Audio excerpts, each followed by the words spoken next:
الحمد لله الذي هدانا إلى صراط الحكمة والهدى وأشرفنا وأكرمنا بنبيه المصطفى والصلاة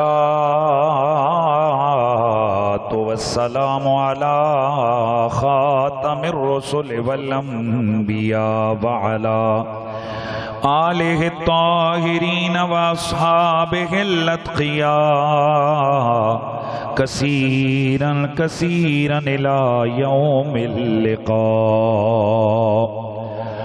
اما بعد فاعوذ باللہ السمیع العلیم من الشیطان الرجیم بسم اللہ الرحمن الرحیم وما آتاکم الرسول فخذوه وما نهاکم عنه فانتهوا ان اللہ وملائکتہ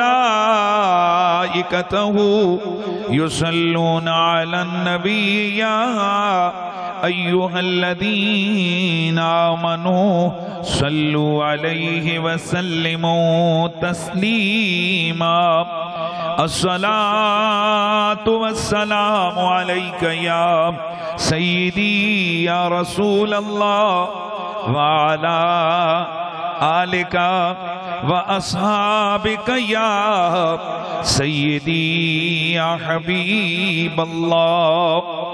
معزز و محترم حاضرین و سامعین، اللہ کا لاکھ لاکھ شکر ہے کہ اس نے مجھے اور آپ کو اپنے محبوب کی آل بیت اور صحابہ کی جماعت آل سنت و جماعت عطا فرمائی ہے۔ ہمارے معتقدات و نظریات کے مطابق نبی زندہ ہوتا ہے۔ نبی کا دنیا سے جانا اسی طرح ہے کہ جیسے ایک شمع صحن میں فروزاں تھی، اسے کمرے میں لے جایا گیا، شمع اسی طرح روشن ہے، اس میں کوئی کمی نہیں ہوئی ہے۔ ہر نبی اپنی قبر منور میں حیات کاملہ، حیات حقیقیہ کے ساتھ اس طرح سے زندہ ہوتا ہے کہ انہو یتمتع بجمیع الملاذ، وہ اپنی قبر کے اندر ہر لذت سے بہرور ہوتا ہے۔ جس طرح جنتی جنت میں جا کر انہیں لذات اللہ کریم عطا فرمائے گا، نبی کو اللہ تعالیٰ قبر میں ہی کامل زندگی کے ساتھ زندہ رکھ کے ایسی حیات عطا کرتا ہے کہ جو حیات بھی ہے اور حیات مع الادراک بھی ہے۔ حیات یعنی زندگی ہے، مع الادراک کا مطلب یہ ہے کہ حضور اللہ کے عطا کردہ علم سے اپنی قبر منور میں جلوہ گر ہو کر جانتے ہیں کہ حضور کا کون سا امتی ان پہ درود بھیج رہا ہے، کون سا امتی حضور پہ سلام بھیج رہا ہے، کون سا امتی حضور کی محبت میں تڑپ رہا ہے، کون سا امتی حضور کی آل بیت سے محبت کرتا ہے، کون سا امتی حضور کے صحابہ کا ادب کرتا ہے، کون سا امتی کیا عمل کر رہا ہے۔ اللہ کے نبی کو حیات بھی ہے اور ادراک بھی ہے، اور ہمارے نبی نے اس سے آگے کی بات بتائی، فرمایا وَمَا مِنْ أَحَدٍ يُسَلِّمُ عَلَيَّ إِلَّا رَدَّ اللَّهُ إِلَيَّ رُوحِي حَتَّى رُدَّ عَلَيْهِ السَّلَامِ۔ جب بھی کوئی مجھ پر میرا امتی، جب بھی کوئی کہیں سے بھی کوئی بھی یہ تھوڑا سا ہوتا ہے نا کہ بھائی اردو ترجمہ پڑھو تو بندہ عالم بن جاتا ہے۔ آج کل تو یوٹیوب کا ایک نیا قانون آ گیا نا جی کہ بھائی اردو کی ترجمے پڑھو تو بندہ عالم بنتا ہے۔ حالانکہ میری جان، قرآن و سنت کے معانی کو سمجھنے کے لیے کم از کم 13 علوم میں ماسٹر ہونا ضروری ہے۔ تب جا کر بندہ حقیقی معنوں میں قرآن و سنت سے استنباط اور مسائل کو اخذ کرے گا۔ اب میں یہ آپ کو ٹیکنیکلی ایک مسئلہ بتاتا ہوں۔ حضور نے فرمایا وَمَا مِنْ أَحَدٍ، اب یہاں پر ہم اپلائی کریں گے نحو کے قانون کو، اور نحو کا قانون یہ کہتا ہے کہ احدن یہ نکرہ ہے، ما نافیہ ہے، اور نکرہ جب تحت نفی ہو تو وا فائدہ عموم کا دیتا ہے۔ اب جب یہ قانون ہم نے اپلائی کیا تو اب معنی یوں بنا وَمَا مِنْ أَحَدٍ يُسَلِّمُ عَلَيَّ، کوئی بھی بندہ مجھ پہ سلام بھیجے، چاہے آج کا ہو، چاہے کل کا ہو، چاہے قریب کا ہو، چاہے بعید کا ہو، چاہے عرب کا ہو، چاہے عجم کا ہو، چاہے چھوٹا ہو یا بڑا ہو، چاہے نیک ہو یا بد ہو، چاہے غریب ہو یا امیر ہو، مجھ پہ سلام بھیجے، میرا رب مجھے ادھر متوجہ کرتا ہے، میں سلام والے کے سلام کا جواب بھی عطا فرماتا ہوں۔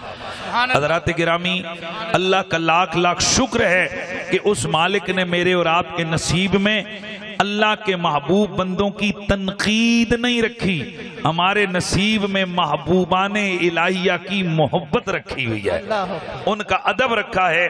لہٰذا تمامی آبا محبت کے ساتھ بارگاہ رسالت مآب میں نذرانے درود و سلام پیش فرمائیے۔ آج کی یہ عظیم الشان جو محفل مبارکہ ہے، یہ جناب محترم رانا محمد خالد صاحب، رانا راشد علی صاحب کے والدین مرحومین کے ایصال ثواب کے لیے آج کی یہ محفل مبارکہ کا انعقاد کیا گیا ہے۔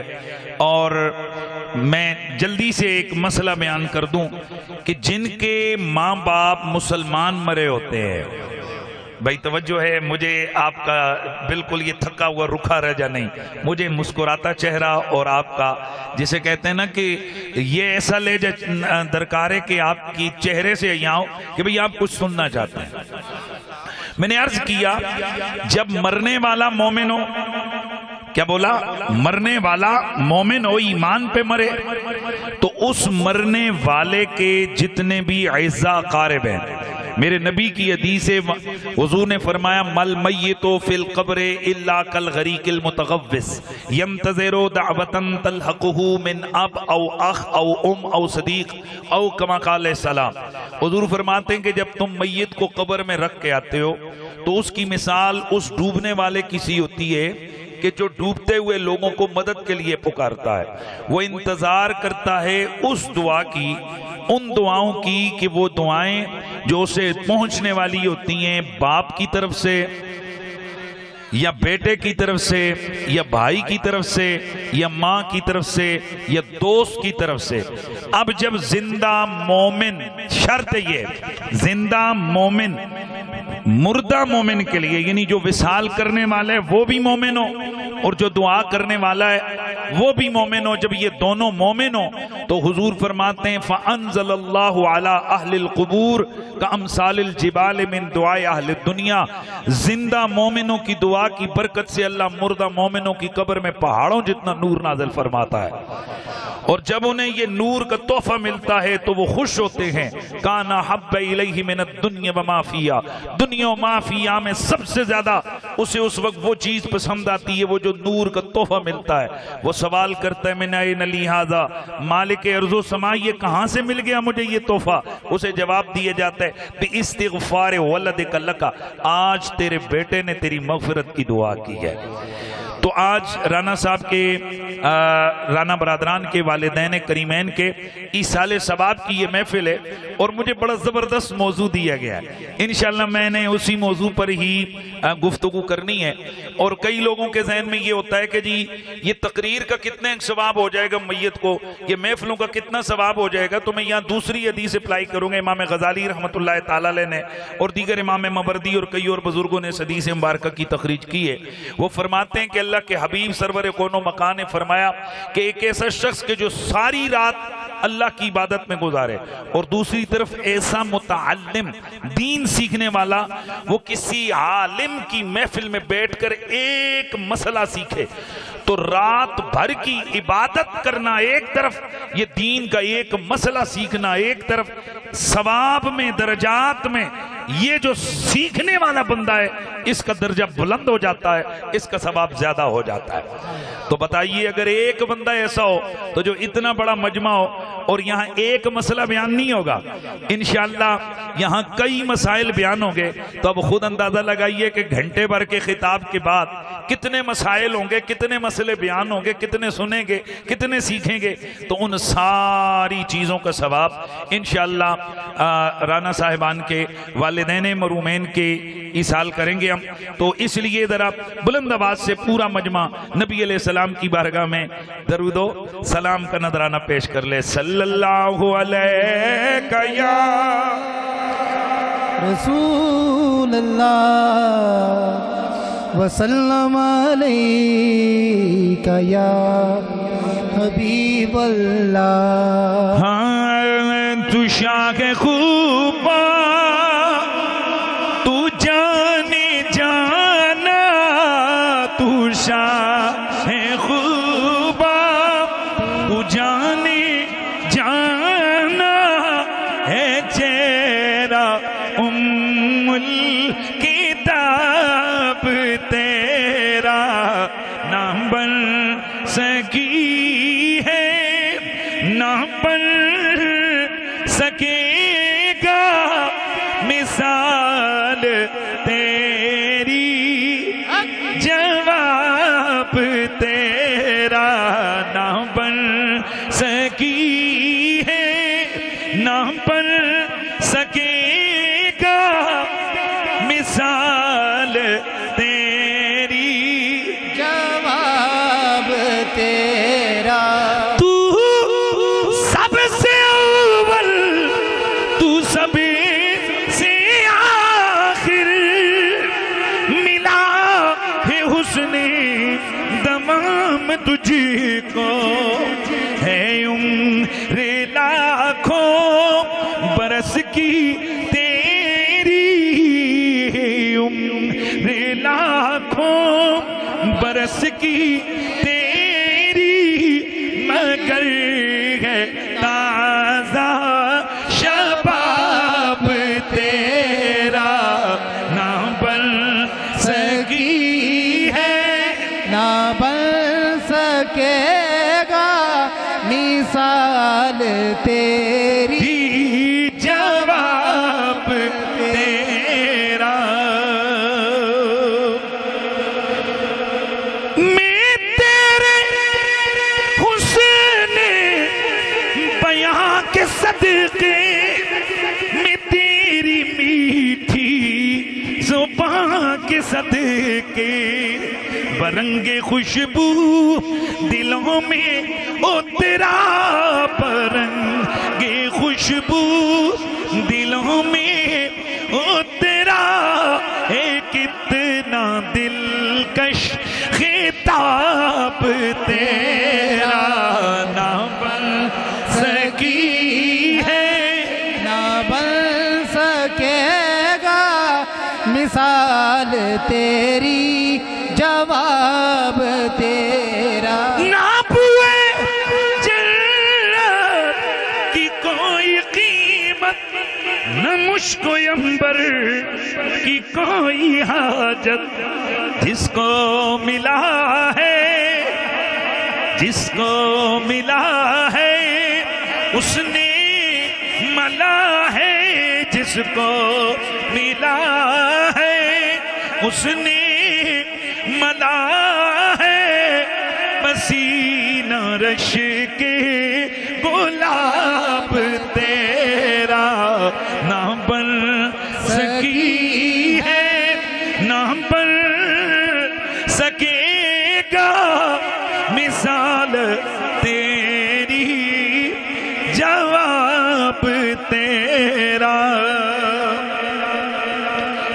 بعد از حمد و صلاۃ لائق ست تعظیم و تکریم، وارثان محراب و منبر، جمیع علماء ذی عزت و ذی مرتبت، رونق بزم حضرت فخر السادات پیر طریقت پیر سید جلال الدین شاہ صاحب رومی ادام اللہ ذلکم السامی، فخر السادات جناب حضرت محترم قبلہ سید ابرار حسین شاہ صاحب، دیگر جملہ سادات والا مرتبت میں سب کے اسماء عالیہ سے مجھے اسماء مستحضر نہیں ہیں، جناب محترم رانا ارشد علی صاحب، ملک شفقت صاحب رومی، میاں امجد صاحب، محمد یونس صاحب، جناب محترم رانا محمد خالد صاحب، رانا راشد علی صاحب، میرے انتہائی قابل عزت دوست جناب محمد شہزاد صاحب، جملہ اراکین انجمن میریہ نصیریہ، جمیع حاضرین و سامعین، السلام علیکم ورحمۃ اللہ تعالی وبرکاتہ۔ جیسے کہ پہلے عرض کر چکا کہ آج کی یہ عظیم الشان محفل رانا صاحب کے والدین مرحومین کے ایصال ثواب کے لیے انعقاد پذیر ہے۔ کسی بھی شخص کے کامیاب ہونے کے لیے دو چیزیں ضروری ہیں۔ پہلی چیز ہے اس کا عقیدہ درست ہو، دوسری چیز ہے اس کا عمل ٹھیک ہو۔ عقیدے اور عمل ان دونوں میں ہم اپنی طرف سے کچھ کرنے کے روادار نہیں ہیں۔ عقیدہ کیسا رکھنا ہے یہ بھی نبی نے جو بتایا ویسے رکھنا ہے، عمل کیسے کیا کرنا ہے یہ بھی جو نبی نے پسند کیا وہ کرنا ہے۔ اس لیے اللہ تعالیٰ نے دو جملوں میں پوری شریعت کو بیان کر دیا۔ ماشاءاللہ یار، جاگے دو جملوں میں پوری شریعت کو بیان کر دیا۔ وَمَا آتَاكُمُ الرَّسُولُ فَخُذُوهُ وَمَا نَهَاكُمْ عَنْهُ فَانْتَهُوا۔ جو نبی نے تمہیں دیا، جو نبی تمہیں دے اسے لے لو، جس سے نبی روکے اسے رک جاؤ۔ نبی توجہ رکھنے سب نے، نبی کون ہے؟ النبوۃ ہی واسطۃ، ہی الواسطۃ بین الخلق والخالق۔ نبوت اس واسطے کا نام ہے جو خالق اور مخلوق کے درمیان ہوتا ہے۔ جملہ بولوں گا، خدا کے لیے جملے کو مس نہیں کرنا ہے۔ نبوت، اس بچے کو ذرا سیدھا کر کے بٹھا دو، اب پتر میرے یار بیٹھ جائے، یہ سائڈ تے ہو جائے، تھکائیں بیٹا۔ نبوت اس واسطے کو کہتے ہیں جو واسطہ خالق اور مخلوق کے درمیان ہے، اور کرتا کیا ہے وہ واسطہ؟ خالق سے لیتا ہے، مخلوق کو دیتا ہے، مخلوق کی سنتا ہے، خالق کو سناتا ہے۔ اس بچے کو اٹھا دیں، سائیڈ پہ کر دیں، آپ تھوڑا تھوڑا آگے ہو جائیں، چونکہ مجھے یہ فرنٹ کے جو دوست چاہیے، بیٹا سائیڈ پہ ہو جاؤ مہربانی، آپ کا مزاج اور ہے نا، مجھے یہ مجمع میں تقریر کرنی ہے، گھنٹہ تقریر کرنی ہے، تو مجھے آپ کا ذوق چاہیے۔ نبوت کیا ہے؟ نبوت اس واسطے کا نام ہے کہ جو خالق اور مخلوق کے درمیان ہے، خالق سے لیتا ہے، مخلوق کو دیتا ہے، مخلوق کی سنتا ہے، خالق کو سناتا ہے، خالق سے لیتا ہے، خالق سے لیتا ہے، مخلوق تک پہنچاتا ہے، مخلوق کی سنتا ہے، خالق تک پہنچاتا ہے۔ اب سنیے، ہم میں سے ہر شخص یہ تقریباً جانتا ہے کہ کوئی بھی نیکی اس وقت تک قابل قبول نہیں ہے جب تک بندے کا ایمان نہ ہو، جب تک بندے کا ایمان نہ ہو، کیونکہ ایمان اس کھیت کا نام ہے جس میں عمل کا بیج اگتا ہے۔ کیا کہا؟ ایمان اس کھیت کا نام ہے جس کھیت میں عمل کا بیج اگتا ہے۔ ظاہر ہے بندے بوریاں چکیاں ہون، وہ شہر شہر گلی گلی پھر سکتا ہے، جدوں تک انہوں پلاٹ نہیں لبے گا، کھیت نہیں لبے گا تے وہ بیج تے نہیں سکتا۔ ایسی واسطے کئی بوریاں چکی تے مشرق مغرب پھری جا رہے ہیں، لوگوں نے ابھی تک سمجھ کوئی نہیں آ رہی۔ بھئی بات کو سمجھنا ہے آپ نے۔ اب عمل کا بیج کہاں اگے گا؟ ایمان کے کھیت میں۔ عمل کا بیج تناور درخت کب بنے گا؟ ایمان کا کھیت ہوگا، وہاں اس کو لگایا جائے گا، پھر یہ عمل کا بیج اگر عمل کا بیج ہے تو پھول بھی نظر آئے گا، پھر اسی سے سارا آگے نظر آئے گا۔ اس کا مطلب یہ ہے ایمان پہلے ہے، عمل بعد میں۔ میری گفتگو انشاءاللہ میں جس طرح جا رہا ہوں نا، یوں سمجھئے میں اپنی کلاس میں طلباء کو پڑھا رہا ہوں، میں بالکل سادہ سمپل آگے بڑھوں گا۔ عمل اس کھیت کا نام ہے جس میں عمل وہ بیج ہے جو ایمان کے کھیت میں اگتا ہے۔ ایمان وہ کھیت ہے جس میں عمل کا بیج اگتا ہے۔ اب عمل کے لیے ضروری ہے ایمان، اگر ایمان نہیں عمل نہیں۔ اچھا، اس کا مطلب یہ ہے داڑھی کا تعلق عمل سے ہے، نماز کا تعلق عمل سے، یہ ساری چیزیں عمل ہیں، اور یہ تب قبول ہوگی جب ایمان سلامت ہوگا۔ اب ایمان کیا ہے؟ توجہ سے ایمان کی تعریف ابھی نیٹ کھولیے، آپ یہیں پہ گوگل پہ لکھ لیجئے، انگلش میں لکھیے یا اردو میں لکھیے ایمان کیا ہوتا ہے، آپ کو بہت ساری ویب سائٹس پر جواب مل جائے گا۔ ہم نے جو پڑھا ہے، جو پڑھایا ہے، وہ یہی ہے علم الکلام کی کتابوں میں کہ ایمان کیا ہے؟ التصدیق بالقلب بما جاء به النبی علیہ السلام، جو کچھ اللہ کا نبی لے کے آیا اس کو دل سے ماننے کا نام ایمان ہے۔ میں بہت بڑی بات کرنے لگا، جو کچھ نبی لے کے آیا اس کو دل سے مان لینے کا نام ایمان ہے۔ لہذا میرا بڑا مشہور جملہ ہے، کئی چیزیں اللہ تعالیٰ نے میری زبان سے ایسی نکلوائیں کہ شرق تا غرب مشہور ہو گئیں۔ کئی لوگ سنتے ہیں، مزے لیتے ہیں، پر ان کو یہ نہیں پتہ ہوتا کہ اس کا شروع میں یہ جملہ کس کی زبان سے جو نا مشہور ہوا۔ تو میرا بڑا مشہور جملہ ہے، ایک تو یہ والا ایمان والا کہ ایمان اس کھیت کا نام ہے کہ جس میں عمل کا بیج اگتا ہے۔ اب آگے بڑھیے، ایمان کیا ہے؟ ایمان کیا ہے؟ التصدیق بالقلب بما جاء به النبی علیہ السلام، دل سے ہر اس چیز کو مان لینے کا نام ایمان ہے۔ جو کچھ نبی لے کے آیا اسے آنکھیں بند کر کے دل سے مان لینے کا نام ایمان ہے۔ اب میرا جملہ پلے باندھیے، ایمان اظہار کرنے میں جب ہم اظہار کریں گے تو پڑھیں گے لا الہ الا اللہ محمد الرسول اللہ۔ اب یہ ہمارا کلمہ ہے، اس کو کلمہ ایمان کہتے ہیں، اور جب ہم ایمان کی بات کرتے ہیں تو کہتے ہیں آمنت باللہ ہے۔ توجہ ہے نا، لا الہ الا اللہ محمد رسول اللہ۔ پھر ہم آگے کیا پڑھتے ہیں؟ آمنت باللہ، میں ایمان لایا اللہ پر، پھر آگے نبیوں پر، رسولوں پر، کتابوں پر، آخرت پر، وہ ساری باتیں۔ یعنی ایمان اظہار کرنے میں اللہ پہلے ہے، ایمان کا اظہار کرنے میں اللہ پہلے ہے۔ لا الہ الا اللہ، آمنتو باللہ، اشہد ان لا الہ الا اللہ، بڑی بات کرنے لگا ہوں، لیکن ایمان کا مفہوم سمجھنے میں نبی پہلے ہے۔ سبحان اللہ، سبحان اللہ۔ میں مثال دیتا رہتا ہوں، میں آپ کو بھی دے دیتا ہوں تاکہ یہ بات تھوڑی سی واضح ہو جائے۔ یاد رکھیے، لا الہ الا اللہ ہو، اشہد ان لا الہ الا اللہ ہو، یہ سب نبی کی باتیں ہیں۔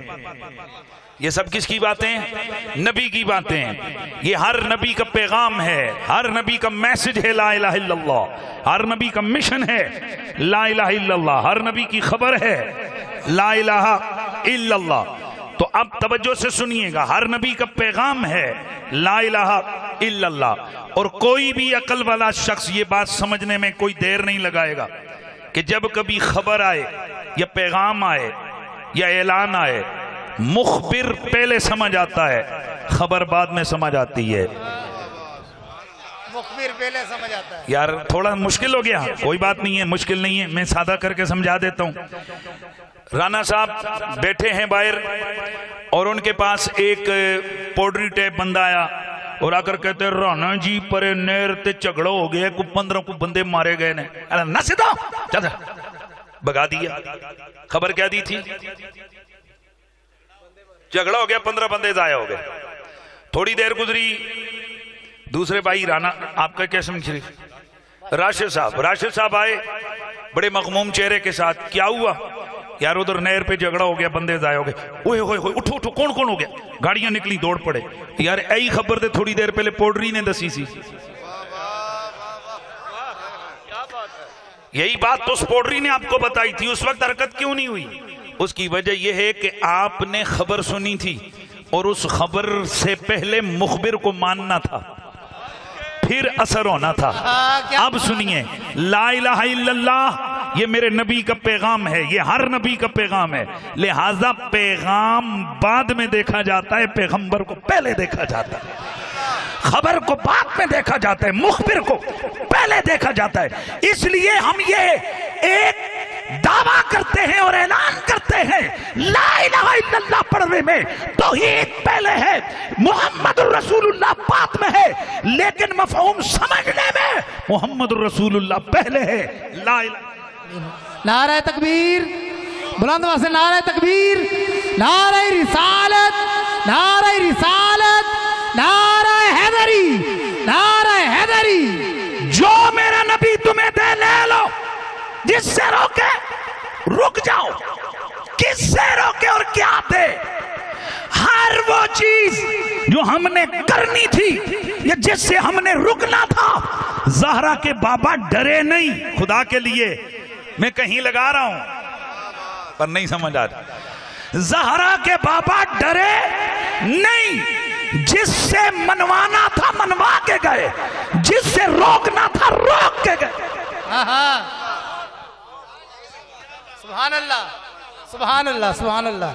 وہ تو اس قدر مضبوط ہیں، عملے پہ ہم کا جذبہ لے کر آئے کہ جب جناب حضرت ابو طالب جو میرے نبی کے چچا ہیں ان کے پاس مشرکین مکہ آئے اور آ کر کہنے لگے، ابو طالب ایک تو بیچ میں آتا ہے تو ہمارے ہاتھ رک جاتے ہیں، ہم تیرے پاس یہ بات لے کر آئے ہیں، اپنے بھتیجے محمد کو سنبھال، اسے سمجھا، ہمارے خداؤں کو برا بھلا کہنا چھوڑ دے، یہ جو لا الہ الا اللہ کہہ کر ہمارے سارے بتوں کا رد کر رہا ہے، اسے کہہ دے یہ پیغام گھر تک رکھے، یہ پیغام اپنے تک رکھے، یہ پیغام اپنی بیوی تک رکھے، یہ پیغام صرف اپنی فیملی تک رکھے، یہ کبھی جاتا ہے تو مکے کے اندر چوک چوراہوں میں کھڑے ہو کر اللہ اللہ کرتا ہے، صحن حرم میں بھی لا الہ الا اللہ کی صدا لگاتا ہے، اسے روک دے۔ میرے مصطفیٰ کے چچا جناب ابو طالب گئے، جا کر عرض کیا، پیارے محمد یہ مکے والے آئے تھے اور یہ کہہ کے گئے ہیں کہ آپ اس مشن کو چھوڑ دیجئے۔ میرے نبی کا مشہور جملہ یقیناً ہر بندے کو معلوم ہوگا، کئی مسلمان ماشاءاللہ، کئی کہ ہم سارے مسلمان ہیں اور سرکار کی زندگی کے اس پہلو سے بے خبر تو نہیں ہے، اور اگر کبھی نہیں سنا تو اب سن لو۔ جناب ابو طالب نے جب میرے نبی کے سامنے یہ کہا تو میرے رسول نے، میرے آقا نے کیا فرمایا تھا، میرے چچا اگر میرے ایک ہاتھ پہ سورج دوسرے ہاتھ پہ چاند رکھ دیا جائے میں تب بھی اپنے اس مشن سے باز نہیں آؤں۔ اس کا مطلب یہ ہے میرا نبی ڈرتا نہیں ہے، یار جملہ آگے بڑھتا جائے گا، میرا نبی ڈرتا نہیں ہے، میرا نبی کتراتا نہیں ہے اپنے پیغام پہنچانے میں، میرا نبی کسی کا لحاظ نہیں رکھتا، میرے رب نے اسے جو دیا میرا نبی وہ کر کے گیا، میرے رب نے جو کہا میرا نبی ڈرا نہیں، میرا نبی جھکا نہیں، اس لیے پوری کی پوری شریعت دو جملوں میں بیان ہو گئی، جو میرا نبی دے وہ لے لو، جس سے روکے رک جاؤ۔ اب یہ جملے کسی اور چیز کا تقاضا بھی کرتے ہیں کہ یہ جس کے بارے میں کہا جا رہا ہے کہ وہ جو دے لے لو، جس سے روکے رک جاؤ، اس کا مطلب یہ ہے کہ اس کی زندگی کا ایک ایک لمحہ، اس کا ایک ایک عمل، اس کی ایک ایک ادا خود شریعت ہے۔ سبحان اللہ، سبحان اللہ۔ میرے نبی کے پیارے بزم کے نوری بزم کے میرے نبی کے نوری یار، صحابہ کا نام آ رہا ہے، ذرا مسکرا کے کہیے گا سبحان اللہ، سبحان اللہ۔ میرے نبی کی نوری بزم کے نوری یار، میرے حضور کی خدمتی اقدس میں بیٹھے ہوئے جلوہ گری ہے۔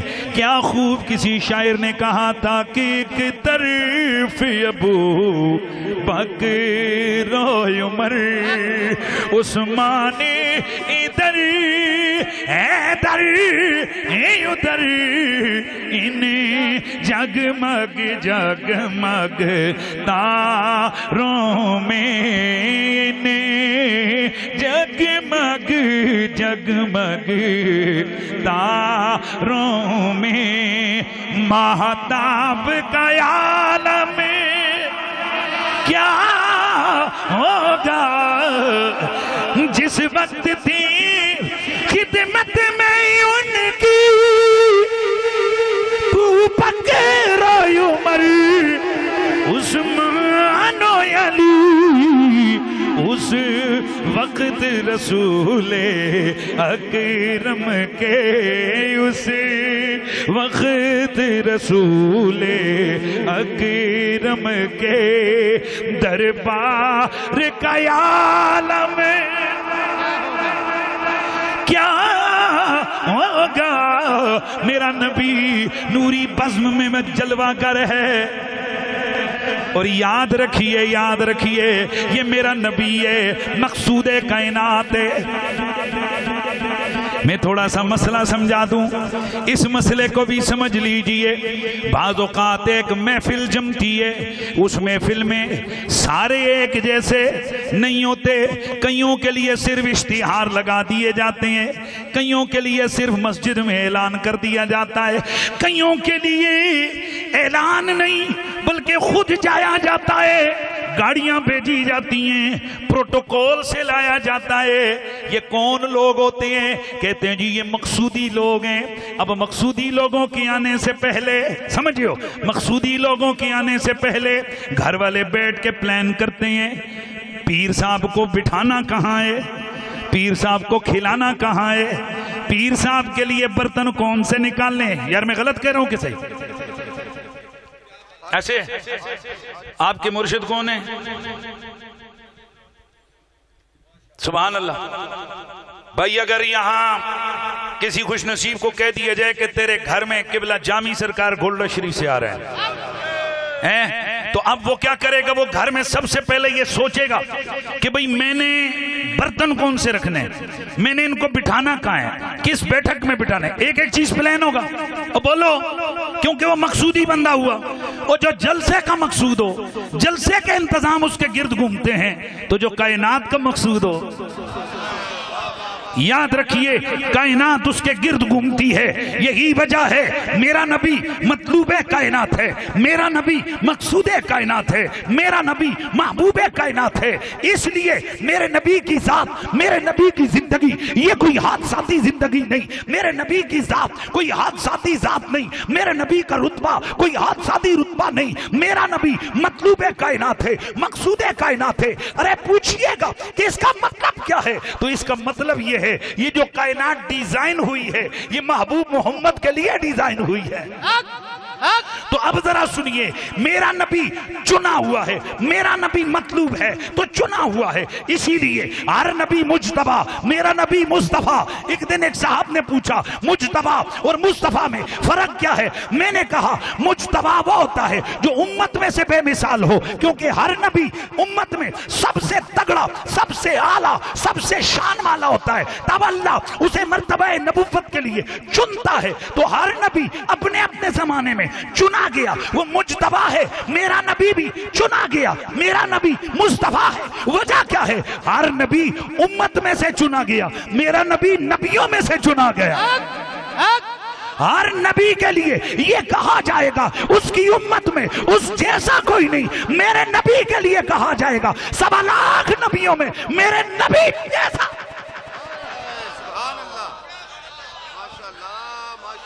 اسی لیے تو پھر آواز آئے گی نہ بن سکی ہے نہ بن سکے گا مثال تیری یار یہ میں اس لیے یہ پڑھ رہا ہوں کہ یہ میں جان جاتا ہوں لوگ پہلے ہی کہتے ہیں میں نے بعد جی تسی کہنے تھے پھر میں انہوں پہلے ہی پڑھ لینا ہے نہ بن سکی ہے نہ بن سکے گا مثال تیری جواب تیرا میرا نبی بے مثلوں بے مثال صورت میں بھی میرے نبی جیسا کوئی نہیں سیرت میں بھی میرے نبی جیسا کوئی نہیں وہ میرا نبی سونا ہے تو صرف سونا نہیں وہ سونیا دا بادشاہ ہے اسی لیے تو اللہ نے مجھے توفیق دی، چند مہینے قبل مدینہ منورہ میں حاضری نصیب ہوئی، وہاں حضور کے روزے پہ کھڑے ہو کر کچھ مجھے موقع مل گیا۔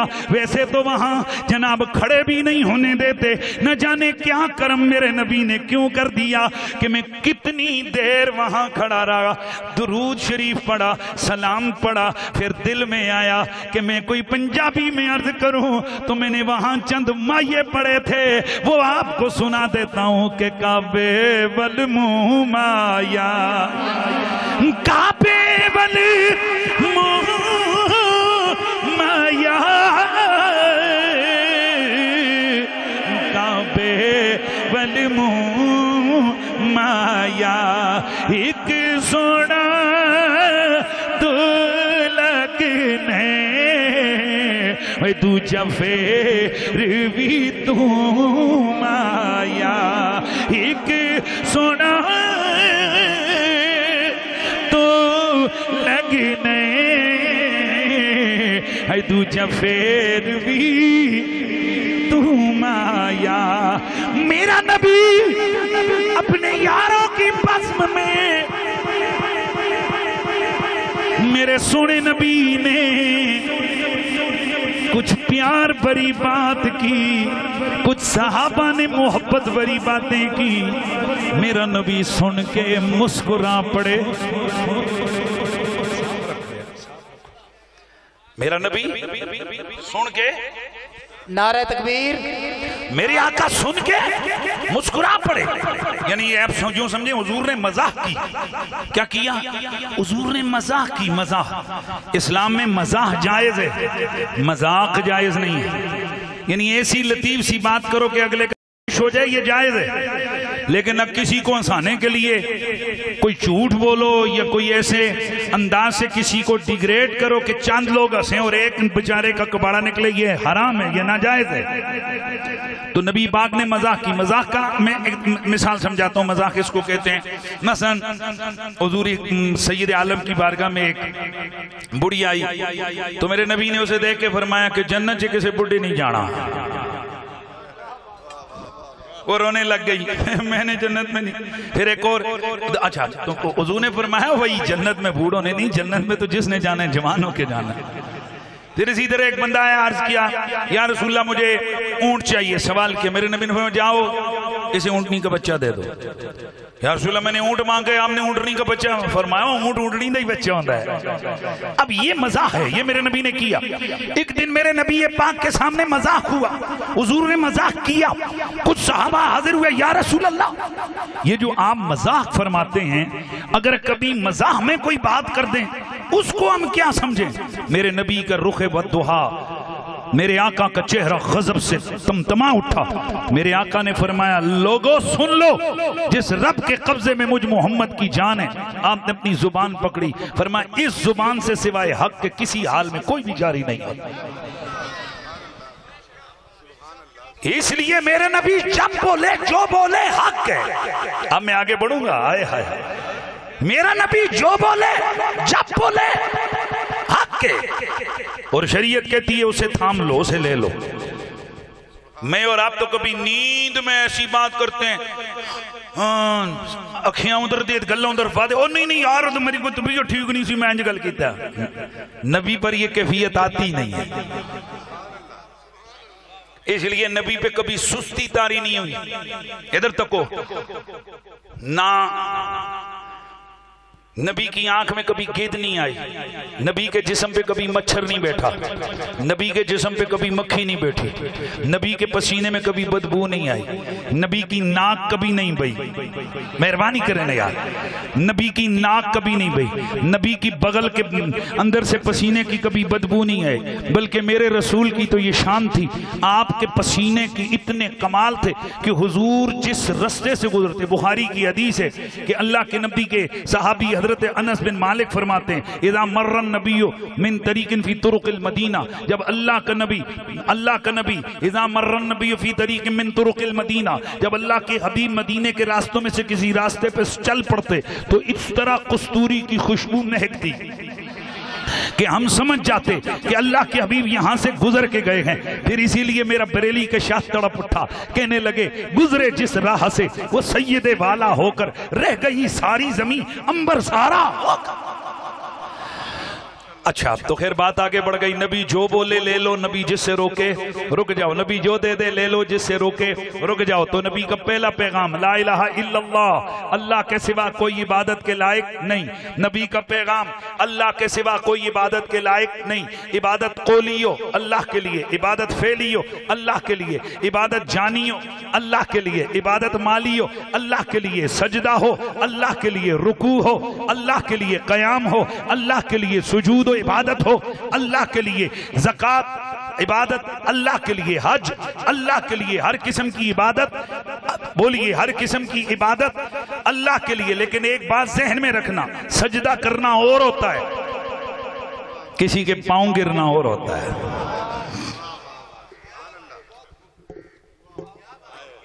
حضرت زارع بن عامر رضی اللہ تعالیٰ عنہ فرماتے ہیں, ترمذی کے اندر یہ حدیث ہے, بیہقی کے اندر بھی موجود ہے. سبحان اللہ کی آواز آیا.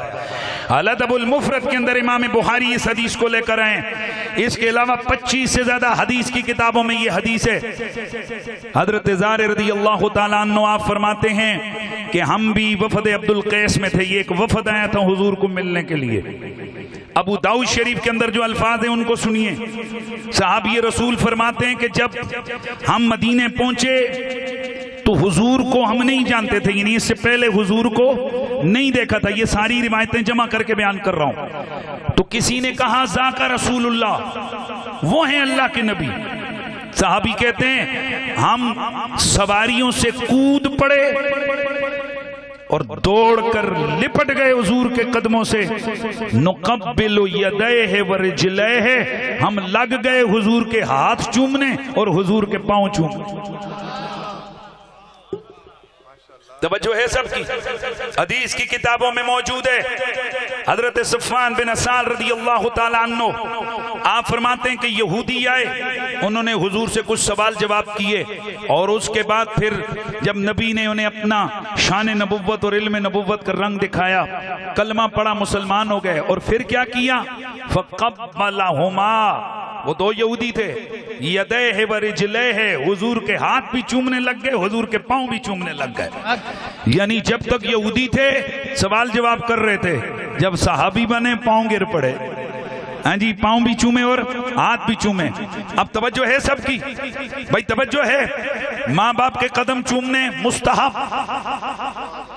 رسول اللہ صلی اللہ علیہ وآلہ وسلم کے پاؤں چومے کس نے؟ صحابہ نے. تاریخ کبیر للبخاری کے اندر موجود ہے. حضرت مولا علی آئے تو شفقت اور محبت کے ساتھ اپنے چچا حضرت عباس کے ہاتھوں کو چومنے لگ گئے. اور دوسری روایت میں ہے وہ ان کا ماتھا چوم رہے تھے, یہ ان کا ماتھا چوم رہے تھے. اور تیسری روایت میں ہے کہ پھر شفقت بڑھ گئی, مولا علی نے ہاتھوں پہ بھی بوسہ دے دیا, پاؤں پہ بھی بوسہ دے دیا. اب یہ پریشان نہیں ہونا, میرے نبی کی حدیث سے حضور نے فرمایا العم سنم لابی, یہ جو چچا ہوتا ہے یہ باپ ہی ہوتا ہے. تو بھائی باپ کے پاؤں چومنا جائز ہے. سبحان اللہ کی آواز ہے. اچھا اب میں آپ سے ایک سوال پوچھتا ہوں, دو طریقے ہاتھ پاؤں چومنے کے. ایک تو یہ کہ میرا یہ ہاتھ ہے, اگر کوئی چومنے کے لیے آئے تو میں یہ ہاتھ اس کے منہ کے ساتھ لگا لوں, چوم لو. اچھا چلو یہ تو ہو گیا.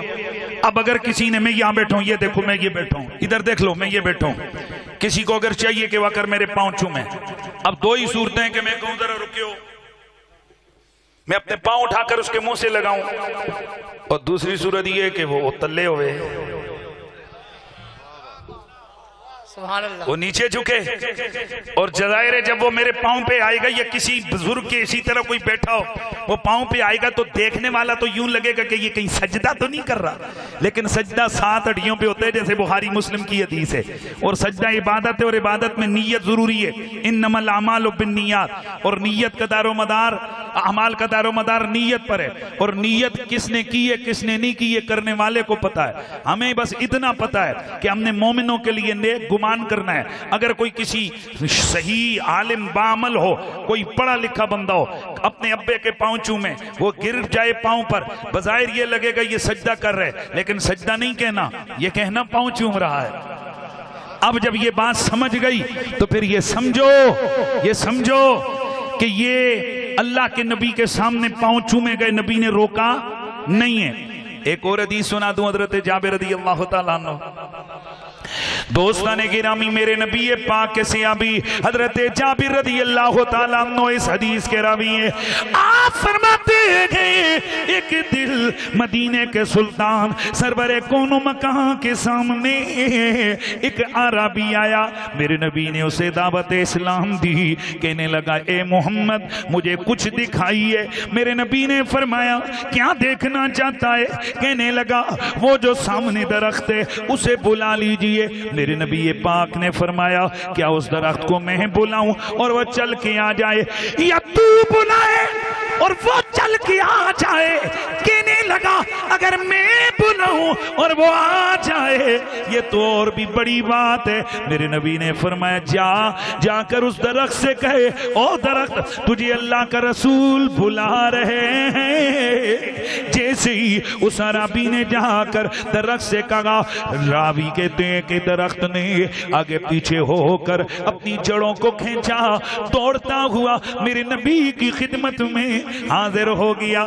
اب یہ عرض کرنے لگا لا الہ الا اللہ محمد الرسول اللہ. دوسری روایت اشہد ان لا الہ الا اللہ واشہد ان محمدن عبدہ ورسولہ. پھر کہنے لگا فبزن لی ان اسجد لکا, یا رسول اللہ مجھے اجازت دیجئے کہ میں آپ کو سجدہ کروں. میرے نبی نے فرمایا نہ, اللہ کے سوا کسی کو سجدہ کرنا جائز نہیں ہے. پھر کہنے لگا فبزن لی ان اقبل یدیک ورجلیک, مجھے حکم دیجئے میں آپ کے ہاتھوں کو بوسے دے دوں, میں آپ کے پاؤں کو چوم لوں. فاذن لہو, نبی نے فرمایا سجدہ کرنا جائز نہیں, چل ہاتھ بھی چوم لے پاؤں بھی چوم لے. اب دو ہی باتیں ہیں, یا تو اس نے پاؤں چومنے کے لیے نبی کے پاؤں کو اٹھا کر منہ سے لگایا ہو, اور یہ اگر ایسا ہوتا تو یہ روایت ہوتا, لیکن یہ رپورٹ ہوتا کہ نبی کے پاؤں اس نے منہ سے لگائے.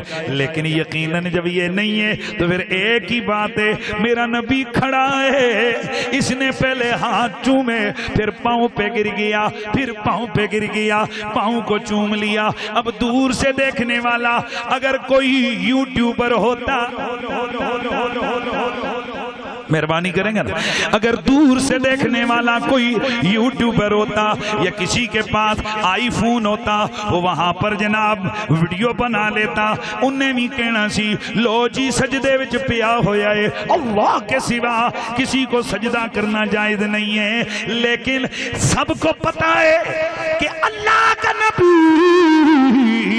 سجدے کی اجازت نہیں دیتے, پاؤں چومنے کی اجازت دیتے ہیں. تو رب کہتا ہے جو میرا نبی دے لو, جس سے میرا نبی رو کے رک جاؤں.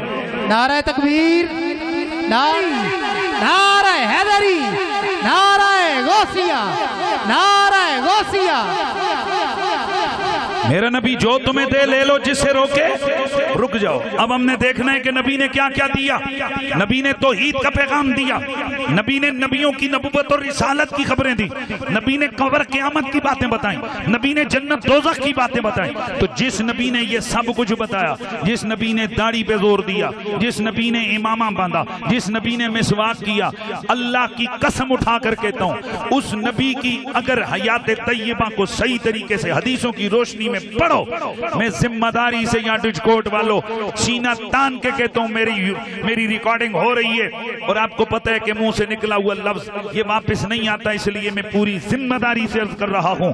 رب کعبہ کی قسم, میرا نبی جو کچھ لے کے آیا, اس لے کے آنے میں اللہ کے نبی نے اتنا زور نماز, روزے, زکوٰۃ, حج, داڑھی, پگڑی, لوٹے, مصلے پہ نہیں دیا جتنا نبی نے زور اپنی اور اپنی آل بیت کی محبت پہ دیا.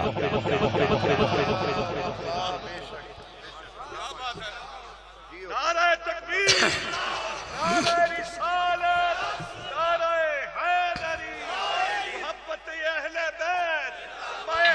بھائی میں ایک بار پھر آرام سے، جوش سے نہیں، نرم لہجے میں بات کر رہا ہوں.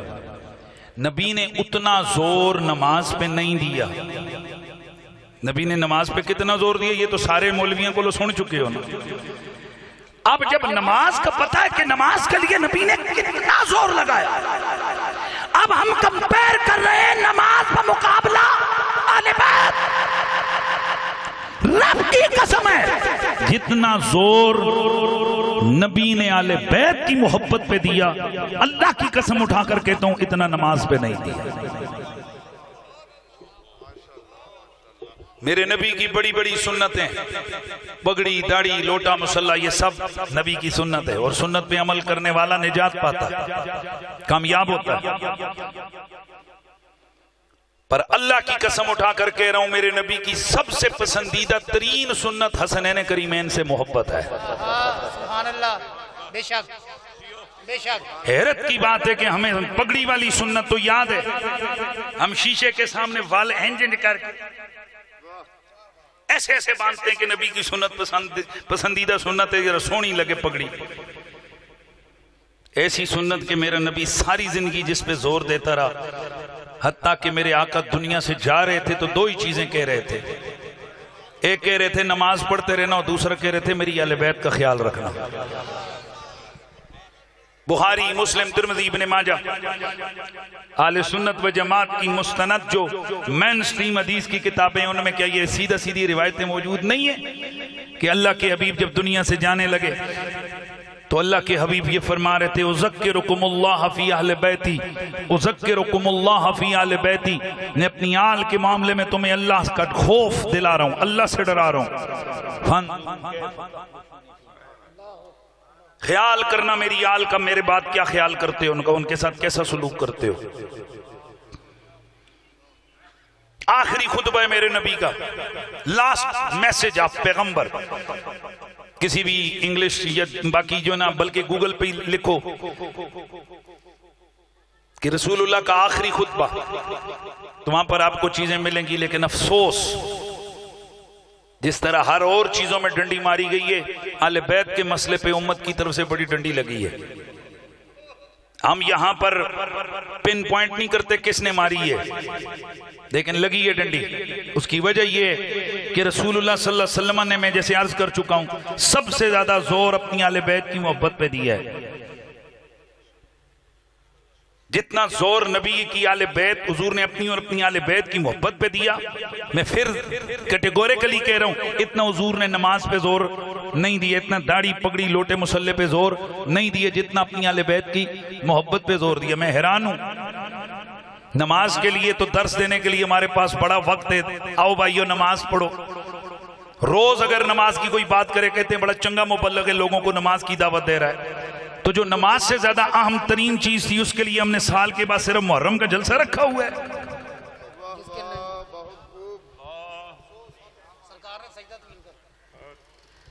توجہ ہے سب کی؟ یا تو کہو میں غلط کہہ رہا ہوں، اللہ کے نبی نے نماز پر زیادہ زور دیا، اہل بیت کی محبت پہ کم، لیکن کتھے کرو گے؟ میرے اعلیٰ حضرت نے تو یہی لکھا ہے. اعلیٰ حضرت فاضل بریلوی علیہ الرحمہ نے لکھ دیا، آپ فرماتے ہیں کہ بڑے بڑے فرائض میں سے ایک عام ترین فریضہ رسول اللہ کی اہل بیت سے محبت ہے.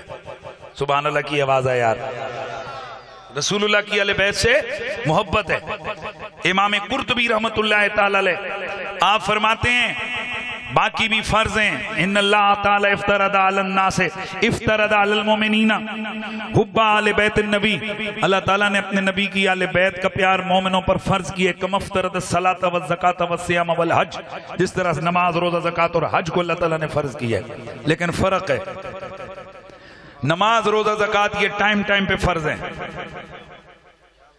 روزہ صرف سال میں 1 مہینے فرض ہے. نماز دن میں 5 بار فرض ہے. ڈیڈی 11 بجے کوئی مصلی پایا ہوئے وہ نماز تو ہو جائے گی لیکن فرض نہیں ہوگا کیونکہ ٹائم ہی نہیں ہے. توجہ ہے نا یار، جاگ کے بیٹھو نا. دن میں 5 بار فرض ہے، اور ان میں سے بھی بہت ساری چیزیں، بہت ساری شرطیں کئیوں کی معافی ہیں. عورت کسی خاص حالت میں ہو تو معاف ہے نا. لیکن ایک اور بھی سنو، اگر سوئے ہوئے ہو نماز کا ٹائم گزر گیا، عذر قبول ہے، یعنی شریعت کہتی ہے عذر قبول ہے، بھائی اب سوئے ہوئے ہیں نماز نہیں پڑھی، عذر قبول ہے۔ پر آپ فرماتے ہیں وہ بھی فرض ہے، آل کا پیار بھی فرض ہے، پر ان میں فرق یہ ہے باقی ہر فرض رہ جائے عذر قبول ہے، آل بیت کی محبت والا فرض رہ جائے کوئی عذر قبول نہیں، کیا کہنے مفتی صاحب، کوئی فرض قبول نہیں ہے۔ اگلا جملہ سنو، زنا اللہ کے نبی کو بہت ناپسند چیز تھی، چوری، ڈکیتی، جھوٹ، چغلی، یہ سب گناہ کبیرہ ہیں۔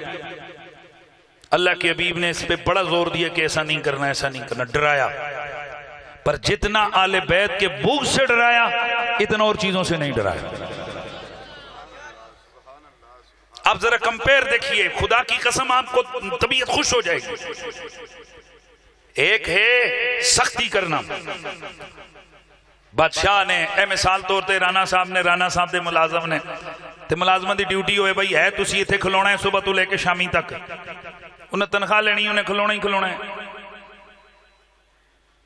ایک ہی بھی آرڈر تے جے نال پیار محبت کر کے دلاسے بھی دین کہن میری جان کھلونا ہے، اجے کھلوئیں گا نا تے عمرے تے نال لے کے جاواں گا۔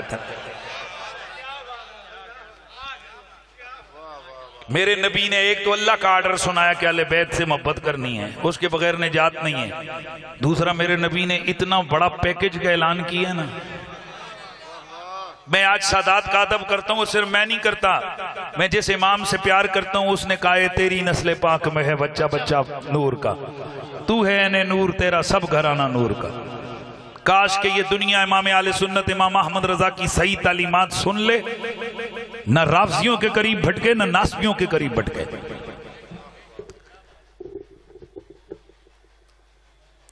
گدڑ کے اوپر لکھ دو یہ ہرن ہے اور پھر اس کی اپنے طور پہ قیمت لگانے لگو تو جنہ کوئی نہیں تکیا تے ہوتے کہنے کہ وہ بڑا سونا ہرن ہے، تو جنہ روز ہرن نو تکیا ہویا انہاں گدڑ نو بھی پہچاننے تے ہرن نو بھی پہچاننے۔ اگلا جملہ بولوں کہ آپ کے ادھر دیہات میں بھی ہوتا ہوگا وہ F-16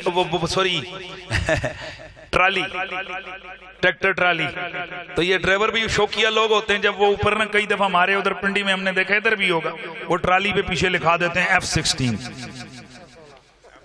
F-16 لکھا دے نا، اے تک لینا آئی نہیں دیکھتا تکڑا۔ اچھا جی ہن تو تواڈے ایک محلے وچ اگر ٹریکٹر لنگے تے لکھے ہویا کہ F-16 تے کی کہندے ہو F-16 گزر کے گیا ہے، اللہ دی قسم F-16 گزر میں آنکھیاں نال تکیا ہوئے انہاں کہنا پائی خدا دا واسطہ ہی، اور ٹریکٹر گزر کے گیا ہی، لکھے نو نہیں تکنا کہ چیز بھی تکنی ہے۔ بس میرا پیغام سن لو نا، کیا جملہ ہے، مہربانی کرو صرف لکھا ہوا نہیں پڑھو کہ یہ مومن ہے، یہ مسلمان ہے، یہ عاشق رسول ہے، او دا اگے کم بھی بیکھو۔ عاشق رسول او نہیں ہوندا جڑا یزید نال پیار کرے، عاشق رسول او ہوندا جڑا حسین نال پیار کرے۔ نعرہ حیدری، دونوں ہاتھ بلند، حیدر حیدر حیدر حیدر حیدر حیدر حیدر۔ میرے سونے نبی، میرے پیارے نبی صلی اللہ علیہ وسلم، خدا کی قسم پیکج سمجھتے ہو؟ پیکج کا اعلان کیا حضور نے، اور اتنا بڑا پیکج ہے، اتنا بڑا پیکج ہے، اتنا بڑا پیکج ہے کہ آپ اس کو آنکھیں بند کر کے سوچو گے حیران و پریشان ہوگے، لیکن اے بھی انہاں واسطے کہ جنہاں دے ہاتھ سے کیلکولیٹر نہ ہوئے۔ مہربانی کر رہے ہیں نا آپ، آج ہماری قوم کے ہاتھوں میں کیلکولیٹر پکڑا دیے گئے، اگر تم نے یہ کام کیا تو تمہیں 50 کروڑ نیکیوں ملے گی، یہ حساب لگاتے رہتے ہیں، سمجھ رہے ہیں؟ کیا پوری قوم کو ہم نے کیلکولیٹر نہیں پکڑا دیا؟ میں معذرت کے ساتھ میں صحیح باتیں کر رہا ہوں، اگر آپ سمجھیں تو میں بالکل ٹھیک پیغام دے رہا ہوں۔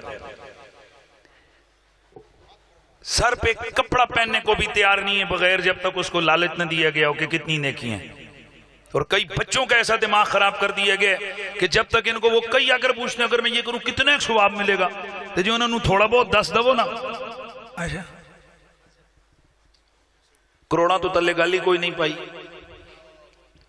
حالانکہ اصول الحدیث کی جو کتابیں ان میں یہ واضح طور پر لکھا ہوا ہے کہ چھوٹے سے عمل پر اگر ایکسٹرا ثواب کا اگر انعام ہو وہ خود ہی روایت موضوع سمجھ لو کہ وہ موضوع ہے.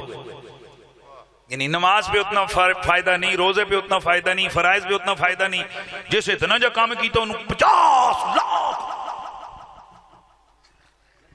خدا کر ای گل ہے. ساڑی پوری قوم اس ٹائم کلکولیٹر دے ہاتھ نہیں چڑھ گئی. موضوع روایتوں کی برمار ہے، جھوٹی روایتیں حضور کی طرف منسوب کر رہے ہیں. تو جس وقت قوم اس قسم کی جھوٹی روایتوں کے چکر میں چڑھ جائے اور آستانوں کے نام پر بے حیائی کے اڈے کھل جائیں، درباروں کے نام پر وہاں پھکڑ بازی اور وہاں پر بے حیائی کے اڈے کھلے نا، پھر ایسے عالم میں یوٹیوبروں کے مزے ہو جاتے ہیں. میرے خیال ہے تو انہوں گال سمجھ کوئی نہیں، جنہوں آ گئی ہوتے بولو یار. پھر جہلم کا فتنہ شروع ہو جاتا ہے. پھر وہ لوگوں کو کہتے ہیں یہ ولی ہیں، یہ دیکھو یہ کر کیا رہے ہیں، یہ مسلک ہے، یہ دیکھو مسلک. حالانکہ یہ نہیں پتا کہ ہمارا مسلک وہی ہے جو صدیق اکبر کا مسلک ہے، ہمارا مسلک وہی ہے جو مولا علی کا مسلک ہے، ہمارا مسلک وہی ہے جو محدثین کا ائمہ کا مسلک ہے. ہم نے الگ سے کوئی چیز نہیں لی، ہم وہی چیزوں پہ عمل کر رہے ہیں جو سیدنا صدیق اکبر سے لے کر آج تک جو اللہ کے ولی سلسلہ در سلسلہ وہ لے کر ہے. لیکن بات یہ ہے کہ گندے لوگ گندا کام کرتے ہیں، بدنام کیا ہوتا ہے؟ آپ کا سچا مسلک. اب بتاؤ ان غلطیوں اور خرابیوں کو کس نے روکنا ہے؟ آسمان سے جبریل علیہ السلام آئیں گے، ہم نے روکنا ہے. لیکن ہمارے اندر قوت ہی نہیں ہے، جرت ہی نہیں ہے، کیونکہ ہم چھوٹے چھوٹے ٹکڑوں میں بٹ چکے ہیں. ہماری ترجیحات اور ہو گئی ہیں. جس مولوی نے مسجد میں جو کام ڈالا ہوا ہے بس اس کا وہی ترجیح ہے، اسی پہ ساری زندگی وہ لگا رہے گا. حالانکہ ہمارے لیے سب سے پہلے آمنہ کا لال ہے، اللہ کی مخلوق میں سب سے پہلے آمنہ کا لال ہے. تو میں پیکج کی بات کر رہا تھا، سنو. اور یہ پیکج سمجھ کس کو آئے گا؟ کیلکولیٹر والوں کو نہیں. آپ کے پیر صاحب کا کیا اسم شریف ہے؟ یہ جو امامے والے بیٹھے ہو صاحب، اور بول جاؤ جلدی پیر میرے تبھی علم. اچھا جی ماشاءاللہ اچھی شخصیت ہے. پیر احمد سرفراز صاحب کے یہ مرید ہیں. اب یہاں رانا صاحب ان کو کہتے ہیں کہ آج میں اعلان کر رہا ہوں کہ اگر یہ کام ہو گیا تو اس میں 10,000 روپیہ دوں گا آپ کو، اور دوسرے بندے کو کہتے ہیں تجھے 5,000 دوں گا اور احمد سرفراز صاحب کے ساتھ اکٹھا بٹھاؤں گا. باقی کو تو قدر نہیں ہوگی. اگر آپ سے مانگا جائے گا تو آپ 10,000 قبول کریں گے، یہ 5,000 اور احمد سرفراز 5,000 دکھنے میں تھوڑا ہے یار. میں آپ کو یوں سمجھاؤں، ایک بادشاہ اگر اعلان کرے، وہ کہے کہ یہ کام اگر کسی نے کیا تو اسے 1,00,000 روپیہ دوں گا، اور پھر اعلان کرے یہ دوسرا اگر کام کسی نے کیا اسے 50,000 دوں گا اور تخت پہ اپنے ساتھ بٹھاؤں گا. اب ایک کو دیا 1,00,000 روپیہ اور ایک کو تخت پہ بٹھا کر دیا 50,000. ذرا ذہن پہ زور ڈال کے بتاؤ ان دونوں میں سے بڑا انعام کس کا ہوا؟ 50,000 یا 1,00,000؟ ہاں کیلکولیٹر والے لکھا دے پہنچے پہ. بھئی کیا کس کا انعام بڑا ہوا؟ 50,000. حالانکہ گننے میں دکھنے میں 50,000 چھوٹا ہے، 1,00,000 بڑا ہے. لیکن وہ جو تخت پہ ساتھ بٹھانے والا انعام ہے نا، وہ نہ کیلکولیٹر میں آتا ہے نہ وہ قیمت میں آتا ہے. اب جب یہ سمجھ گئے تو پھر سنو. میرے نبی نے فرمایا نماز پڑھنے والوں کو کیا ملے گا؟ یہ تو معلوم ہے جنت. ذرا بولو جنت کی حوریں ملیں گی؟ بالکل ملیں گی، انعام ملے گا. جنت کی حوریں مل گئی، سارا مل گیا. روزہ رکھنے والوں کے لیے باب الریان سے انٹری ہو جائے گی، ایسا ہے. لیکن میرے نبی نے فرمایا من احبنی، ترمذی شریف کی حدیث ہے، من احبنی واحب ہذین واباہما وامہما کان معی فی درجتی یوم القیامہ. جس نے مجھ سے پیار کیا، یہ جو 2 چھوٹے شہزادے ہیں حسن حسین، ان سے پیار کیا، ان کے ماما بابا سے پیار کیا، قیامت والے دن جنت میں میرے والے درجے میں میرے ساتھ ہوگا. سبحان اللہ، سبحان اللہ، سبحان اللہ میرے والے درجے میں میرے ساتھ ہوگا. ہاں منہ کھل گیا, میرے والے درجے میں میرے ساتھ ہوگا. یہ اتنا بڑا پیکیج ہے, خدا کی قسم. نماز پڑھی تھی جنت میں پہنچ گیا, روزہ رکھا جنت میں پہنچ گیا, اور زہرا کے بچوں سے اور زہرا پاک اور ان کے شوہر نامدار سے اور حضور سے محبت کی, جنت تو ملی ملی اور حضور بھی مل گئے.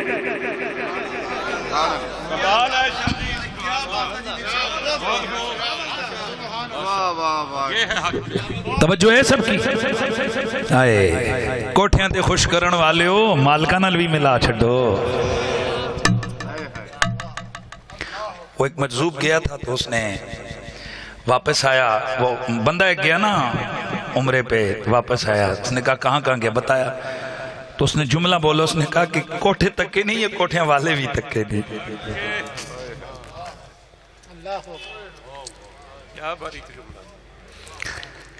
اس وقت اس کو سمجھنا ہی ہے کہ ہٹا بابا جا یار, جیسے لوگوں نے حج کیا میں بھی کر کے آ گیا. پر جب مرد کامل نے صحبت سے نوازا, جب آہ سحرگاہی نصیب ہو گئی, جب درد دل کو لگ گیا, وہ جیسا گولڑے سے آواز آتی ہے نا, اس صورت نو میں جان آکھاں, جان آکھاں کے جانے جہان آکھاں, سچ آکھاں تیرا تی شان آکھاں, جس شان تو شانہ سب بڑھیاں.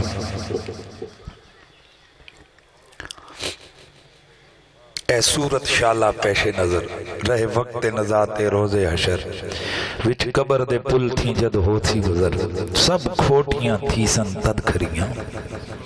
سبحان اللہ ما اجملکا ما احسنکا ما اکملک, کتھے مہر علی کتھے تیری سنا, گستاخ اکھیاں کتھے جا لڑی.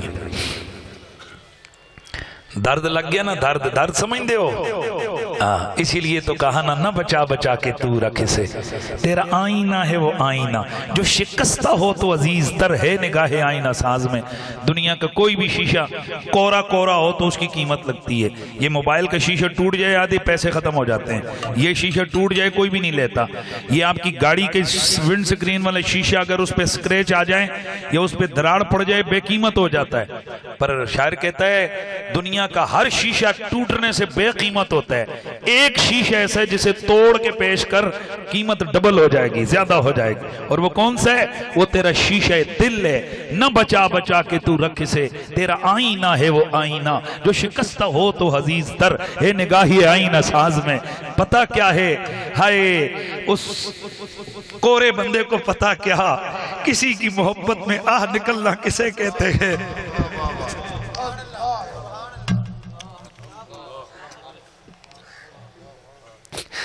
وہ خشک عابد کو پتا کیا, کسی کے مست نینوں کے رنگ میں کھو جانا کیا ہوتا ہے.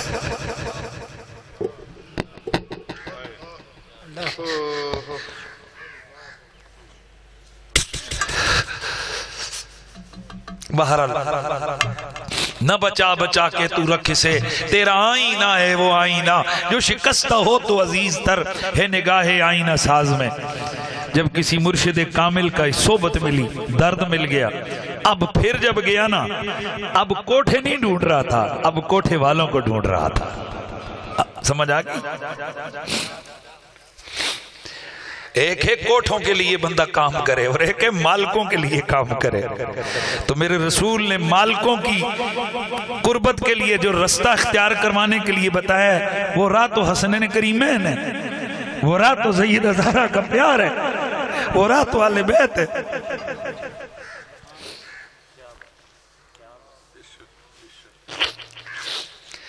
اس لیے میرے رسول اللہ کے صحابہ عمروں میں بہت بڑے بڑے ہیں, پر اللہ کی قسم عمر میں حسنین کریمین چھوٹے ہیں, پر ان کو وہ پروٹوکول دے رہے ہیں جو بڑی بڑی عمر والوں کو نہیں ہے. کیا آپ نے نہیں پڑھا بخاری مسلم کی روایات نہیں سنی ہے؟ ابو بکر صدیق حسن مجتبیٰ کو کندھوں پہ اٹھا کے چلتے تھے. کیا آپ نے نہیں سنا کہ حضرت عمر فاروق کو امام حسین نے کہا اترو میرے نانے کے ممبر سے, تو وہ نیچے اتر کے اپنا امامہ اتار کے سامنے کھڑے ہو گئے. اور پھر کیا یہ جملے ان کی زبان سے جاری نہیں ہوئے کہ اللہ تعالیٰ نے یہ سر پہ عزت کے بال اگائے ہیں، یہ تم آل محمد نے اگائے ہیں؟ یہ کیا ہے؟ حضرت عمر کو پتہ نہیں تھا، نہ اس نے بدر لڑی ہے، نہ احد لڑی ہے، نہ خندق میں لڑا، یہ تو چھوٹی سی عمر کا بچہ ہے، کیوں ممبر سے اترے؟ اوپر سے ہی شٹ اپ کال دے دیتے، چلو بھائی لے جاؤ اس بچے کو، کیوں چل بیٹھ جا نیچے، معلوم نہیں ہے میں 22 لاکھ مربع میل کا حکمران ہوں، میں عمر بن خطاب ہوں، میرے لیے نبی نے فرمایا اگر میرے بعد نبوت ختم نہ ہوتی تو عمر نبی ہوتا، میرے جیسا رتبہ کس کا ہے؟ میری شان میں قرآن کی درجنوں آیتیں نازل ہوئی ہیں، پر حضرت عمر نے نہ اپنی دستار دیکھی، نہ اپنا رتبہ دیکھا، نہ اپنی عمر دیکھی، ایک بچے کے لیے نیچے اترے، پتہ ہے کیا سوچ کر؟ ہے یہ بچہ پر اس کی رگوں میں خون محمد عربی کا ہے، اس کی رگوں میں خون زہرہ پاک کا ہے۔ دوستان گرامی، صرف صحابہ کے نعرے لگانے سے بندہ صحابہ کا سپاہی نہیں بنتا ہے، صحابہ کا طریقہ اپنانا ہے۔ اور میرے نبی نے جب ساری زندگی اہل بیت کی محبت پہ زور دیا تو محبت کا یعنی پیکج بتا رہا تھا میں، پیکج تو پیکج کتنا بڑا ہے، جنت بھی مل گئی، جنت کے اندر حضور بھی مل گئے، حضور والا درجہ۔ اوئے کوئی قریشی صاحب آج کیسی بات بتا کے گئے ہیں، خبردار یہ حدیث رسول ہے، قریشی صاحب نہیں کوئی گل اپنے کرو کڈی، لیکن اگر سمجھ نہ آئے تو پھر سمجھ لو۔ کہتے ہیں او جی باقی نبی حضور کے درجے میں ہوں گے کہ نہیں ہوں گے؟ اس کو مطلب ہے حضور تو سارے نبیوں سے ان کا درجہ اوپر ہوگا، توبہ توبہ توبہ توبہ، جو حسن حسین سے پیار کرے گا وہ نبیوں کے درجے سے بھی ہوگا۔ ہٹ! نبیوں کو جو رتبہ ملے گا وہ ذاتی طور پہ ملے گا، اور یہاں جو اعلان ہو رہا ہے یہ ذاتی طور پہ نہیں ہو رہا، یہ حضور کی وجہ سے، اہل بیت کی وجہ سے ہو رہا ہے۔ اگر سمجھ نہیں آئی تو پھر یوں سمجھو، ایک وزیر اعظم ہاؤس کس کے لیے بنا ہوتا ہے؟ وزیر اعظم کے لیے، تو گیٹا تو باہر سارے نو لا دیندے نے، اندر کلا وزیر اعظم جاندہ ہے۔ گھر بنا ہوا وزیر اعظم کے لیے، اندر رہتے 500 بندہ ہے، کوئی مالی کے طور پر جی، کوئی رکھوالی کے طور پر، کوئی کچن میں کام کرتا ہے، کوئی اس کا ڈرائیور ہے، کوئی گاڑی چلاتا ہے۔ اچھا ہے وزیر اعظم ہاؤس وزیر اعظم کے لیے، پر ایسا بھی کبھی سنا ہے کہ گھر وزیر اعظم کے لیے بچیاں نو نہیں جان دینا؟ ہوتا گھر وزیر اعظم کے لیے، رہتے اس کے بچے بھی ہیں، رہتی اس کی بیویاں بھی ہیں۔ اللہ تو حضور کیا فرما رہے ہیں؟ جس نے مجھ سے حسن حسین سے پیار کیا، ان کی ماما بابا سے پیار کیا، قیامت والے دن میرے ساتھ میرے والے درجے میں جنت میں جائے گا۔ یہ ذاتی طور پہ نہیں، اس کا جانا ان کی وجہ سے ہوگا، ان کا جانا ان کی وجہ سے ہوگا۔ اور ان کا جانا کیوں ہوگا؟ حسن حسین جنت میں حضور والے درجے میں کیوں جائیں گے؟ آئے ہائے، اس کی وجہ یہ کروڑوں روپے کے سجاوٹ کر دو گھر میں، پر اگر گھر میں بیوی بچے نہیں ہوں تو سکون نہیں ہے۔ تو جنت بنی ہے سکون کے لیے، یہی وجہ ہے کہ حدیث شریف میں موجود ہے کہ جنتی جب جنت میں جائے گا، اللہ کی نعمتیں ساری کھا کے، بات کو ختم کر رہا ہوں، اللہ کی نعمتیں تو بے حسابی بے شماری ہیں نا صاحب، تو بے حسابی نعمتیں اللہ تعالیٰ جنتی سے پوچھے گا، اور کچھ اور ہے کچھ کمی؟ مالک سب کچھ، پر بندہ جو کچھ مرضی تو کرے، جو کچھ اندر ہے نا، اندر وہ پتہ لگ جاندہ ہے۔ تو اس کے دل کے اندر نے آنکھ خانے میں پتہ کچھ ہوگا، وہ کیا ہوگا؟ توڑے جو جنہ دے بچے نے انہوں نے سمجھ آنی، جڑے کوارے نے انہوں نے سمجھ کوئی نہیں آنی، یہ جڑے اوترے نے۔ یہ اگر اچھا کھانا جب بھی کوئی باپ کھاتے نا، ایک دن امیر کبیر باپ ہو جس کے گھر میں کھلا کا ہو، وہ ان کو نہیں، عام غریب آدمی ہو، یہ درمیانہ لیول کا ہو، وہ کسی بڑے عالی شان جگہ پر کھانا کھا رہا ہو نا، چنگی چنگی چیزیں آ رہی ہوں، تو اس کے دل میں ایک خیال آتا ہے اتھے میرا چنو ہی ہونا چاہیے، اے میرا منہ بھی ہونا چاہیے، اس کے دل میں خیال آتا ہے میرے ساتھ میرے بچے بھی ہوں۔ تو جنتی جنت میں ہوگا، اور کسی کا خیال آئے نہ، بیوی بچوں کا خیال تو آئے گا۔ اب یہ بندہ وہ ہوگا کہ جو خود جنت میں، اس کے بچے شچے جنت میں نہیں ہیں۔ اللہ تعالیٰ سے پوچھے گا باقی تو سب خوش ہے، پر یہ دل کے نیا خانے میں کیا ہے؟ دل میں ہوگا کاش میرے بچے بھی یہاں ہوتے۔ بول پڑے گا مالکہ تو جانتا ہے، میرے بچوں کو بھی لے آ۔ اللہ تعالیٰ فرشتوں سے فرمائے گا جاؤ ملائکہ، جاؤ جا کر فلاں فلاں جو اس کی اولاد میں سے آل ایمان میں سے، اسے جہنم سے نکالو اور جنت میں داخل کر دو۔ اور قرآن مجید میں یہی ہے، اللہ تعالیٰ فرماتا ہے کہ تم میں سے کوئی نہیں جانتا کہ اس کو کون زیادہ نفع دینے والا ہے۔ تو اب یہ کون آئے گا بولو؟ اس کا دل خوش کرنے کے لیے اس کے جہنمی اولاد کو کدھر اللہ تعالیٰ نکال کے لے آئے گا؟ جنت میں، کہ جنتی کا دل خوش ہو جائے۔ توجہ، جنتی کا دل خوش ہو جائے، اس لیے اس کی اولاد کو نکال کے لایا جائے گا۔ اس کی وجہ کیا ہے کہ جنتی کا دل تو خوش تب بھی ہوگا نا جب اولاد ہوگی۔ تو آپ کا کیا خیال ہے جنت کے مالکوں کا دل آل کے بغیر ویسے ہی خوش ہو جائے گا؟ حضور قبلہ بیگم اسلام سید عرفان شاہ صاحب نے ایک جملہ ایک دفعہ بولا تھا، میرے آج بھی دل کی تختی پہ نقش ہوا ہے۔ انہوں نے فرمایا تھا اس جنت میں حضور کو سکون کیسے آئے جس جنت میں زہرا پاک نہ ہو۔ حضور کو تو سکون ہی تب ملے گا کہ جب آنکھوں کا نور اور دل کا سرور اور جگر کا ٹکڑا سیدہ زہرا ہوں گی۔ اس لیے میرے نبی نے فرمایا فاطمہ بضعۃ منی، فاطمہ میرے جگر کا ٹکڑا ہے، جس نے اس کو ستایا من اغضبہا فقط اغضبنی، جس نے اسے غضبناک کیا اس نے مجھ محمد کو غضبناک کیا۔ دوسری جگہ فرمایا اے میری بیٹی فاطمہ ان اللہ تعالیٰ تیری رضا میں راضی ہے، جس پہ تو راضی اس پہ اللہ راضی۔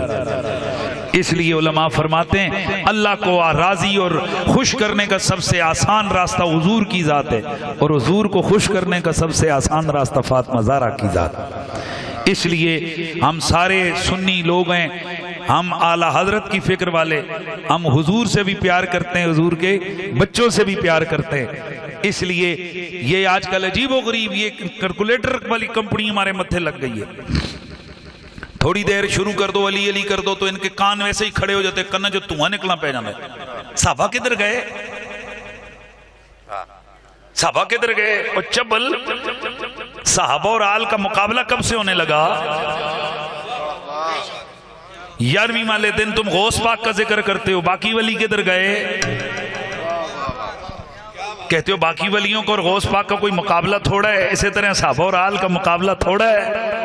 صحابہ کا ذکر کرو آل خوش ہوتی ہے، آل کا ذکر کرو صحابہ خوش ہوتے ہیں۔ یہ ناسبیوں کا طریقہ ہے، اہل بیت کے بغضیوں کا، جو صحابہ کے ذکر کی آڑ میں اہل بیت کو ڈیگریڈ کرتے ہیں۔ اہل سنت و جماعت ہمیشہ میرٹ پہ کام کرتے ہیں۔ ان کے نزدیک جو تڑا آل کا ہے وہی تڑا اصحاب کا ہے، جو تڑا اصحاب کا ہے وہی تڑا آل کا ہے۔ یہ عجیب و غریب رنگ بنا دیا گیا ہے کہ جی یہ صحابہ کا تڑا ہے، یہ آل کا تڑا ہے۔ ہاں صحابہ کا دھڑا وہی ہے جو صدیق اکبر کا دھڑا وہی ہے جو مولا علی کا ہے، اور مولا علی کا دھڑا وہی ہے جو صدیق اکبر کا ہے۔ البتہ جس تڑے میں ابو بکر ہے اس تڑے میں ابو جہل نہیں، جس تڑے میں حسین ہے اس تڑے میں یزید نہیں۔ اب یہ مقابلہ نہیں ہے کہ تو اس تڑے کا اس تڑے، اب مقابلہ یہ ہے کہ تو ابو بکر اور حسین کے تڑے کا ہے یا ابو جہل اور یزید کے تڑے کا۔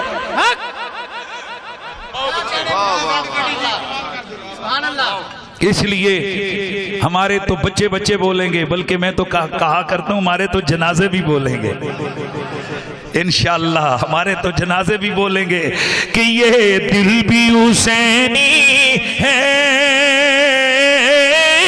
یہ جان بھی حسینی، خدا گواہ ہے ہم صحابہ کا ادب کرتے ہیں، ہر صحابی نبی کو جنتی سمجھتے گئے، پر اللہ کی قسم ہم یزید کو جہنم کا سور سمجھتے ہیں۔ اب بولو کون ہے وہ یزید؟ جہنم کا سور ہے، اور یزید کے لیے نرم دل رکھنے والا بھی جہنمی کتا ہے۔ بولو یہ سارے بولو ہے، وہ بھی کون ہے؟ جہنم کا کتا۔ اے اہل سنت و جماعت سر اٹھا کے چلیے، آپ کے عقیدے میں ایسا خوبصورت پیغام ہے کہ آپ کا دامن کسی کی بے ادبی کے داغ سے گندا نہیں ہے۔ ہم تو ولیوں کا بھی ادب کرتے ہیں، سیدوں کا ادب کرتے ہیں، اور یہ اعلیٰ حضرت کی فکر آج عجیب و غریب سسٹم شروع ہو گیا ہے، جتھے سید نظر آوے پہلے ٹنگ ٹنگ ٹنگ ٹنگ ٹنگ ان کے دماغوں میں کتے موترتے شروع ہو جاتے ہیں، کہتے ہیں کہ کدھرے شیعہ تو نہیں ہو گیا۔ سید کو دیکھتے ہی ان کی جناب رگ پھڑک جاتی ہے، آنکھیں سرخ ہو جاتی ہیں، حالانکہ جس کی رگوں میں حضور کا خون ہو اسے تو دیکھ کر دل بچھ جانا چاہیے۔ میرے اعلیٰ حضرت فرماتے ہیں سید غریب ہو یا امیر ہو، نیک ہو یا بد ہو، اس کا ادب ہر حال میں واجب ہے۔ کسی نے پوچھو حضور اگر سید کوئی گندے عقیدے والا ہو، فرمایا تب تک اس کا ادب واجب ہے جب تک وہ کافر نہ ہو جائے۔ پر آگے چل کے بڑا عجیب نقطہ لکھا اعلیٰ حضرت نے، فرماتے ہیں جڑا کافر ہو جائے سمجھو سید ہے ہی کوئی نہیں سی، کیونکہ جو سید ہے وہ جہنم کے اندر نہیں جا سکتا، اور جو کافر ہے وہ جہنم کے باہر نہیں رہ سکتا۔ اس لیے یہی کہیں گے کہ اگر سچا سید ہوتا یہ کفر تک کبھی نہ جاتا، یہ 2 نمبرہ بنا ہوا ہے، وگرنہ سچا سید کبھی بھی کافر نہیں ہوتا۔ آپ کو پتہ کیا ہے محی الدین عربی رحمت اللہ ابن عربی رحمت اللہ تعالی علیہ، انہوں نے جو کچھ لکھا ہے اگر یہ قوم اس کو اپنا لے سیدن کی جتیاں تو تسی نہ اٹھو۔ اعلیٰ حضرت فاضل بریلوی آپ اپنے ایک مرید سید ہیں، ان کے والد کے فاتحہ پڑھنے گئے، شدید گرمی کا موسم ہے، تو ان کو پتہ چلا اعلیٰ حضرت تشریف لائے، وہ اندر لیٹے ہوئے تھے، شدید گرمی، دوپہر کا وقت۔ اعلیٰ حضرت ان کے والد گرامی کی قبر پہ کھڑے ہو کر لمبی دیر فاتحہ پڑھنے لگے۔ یہ اجا کلہ ساڑھے جے مولوی تھوڑے سن کے جناب تھوڑی دیر ادھر ادھر تکیا جتے کوئی جتھے ویکھاں چنگا چوکھا اے جتے نہیں۔ اعلیٰ حضرت نے لمبی چوڑی دعا کی، آنکھیں بند ہیں۔ جب ان سید صاحب نے دیکھا کہ اعلیٰ حضرت کھڑے ہیں، یہ دوڑے دوڑے گئے اندر سے چھاتا چھتری سمجھتے ہو، یہ لا کر پکڑ کے کھڑے ہو گئے۔ دھوپ میں اعلیٰ حضرت کھڑے ہیں، فاتحہ پڑھ رہے ہیں لمبی دیر، جب دعا کی آنکھیں بند ہیں، پڑھ کے جب فارغ ہوئے مڑ کے دیکھا تو شہزادہ ہاتھ میں چھتری لے کے سب پہ کھڑا ہے۔ اعلیٰ حضرت نے فوراً جوتیاں پہنی اور چلنے لگے، چلو یہ گئے حضور تھوڑی دیر گرمی ہے گھر میں آ جائیں۔ بھئی ان کے مرشد ہیں اعلیٰ حضرت، یعنی ان سید صاحب نے بیعت کی ہوئی اعلیٰ حضرت سے، میرے گھر آ جائیں حضور مہربانی۔ میں نہیں آتا، حضور تشریف لائیں، پھر میں ایک شرطیں آؤں گا تو وہ شرط پوری ہوگی تو تب آؤں گا۔ حضور 10 شرطیں قبول کرنے کو تیار ہوں، حکم کریں۔ اب سننا ذرا امام وقت کی بات، آپ نے فرمایا میرے ساتھ وعدہ کرو یہ جو گرمی میں چھتری پکڑ کے میرے سر پہ کھڑے ہو، قیامت کو نانا جان کو شکایت نہیں لگاؤ گے۔